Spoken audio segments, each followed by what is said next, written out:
L'area attorno alla chiesa e poi via Dosso, via Galilei, la frazione di Sant'Andrea di Campodarsego si trasformerà per un giorno in un set cinematografico. Martedì 24 febbraio dalle 6 e fino alle 18 si svolgeranno qui le riprese Sì domani non torno, il film diretto da Paola Randi tratto da Cara Giulia, il libro scritto da Gino Cecchettin con Marco Franzoso, il ricordo e memoria della figlia uccisa dall'ex fidanzato Filippo Turetta.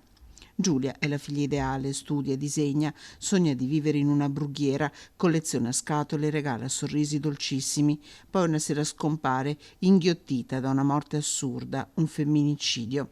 Così Gino Cecchettin, che da quel tragico 11 novembre 2023 non ha mai smesso di dare voce a Giulia e alla sua storia, non una mera ricostruzione dei fatti, non una cronaca giudiziaria.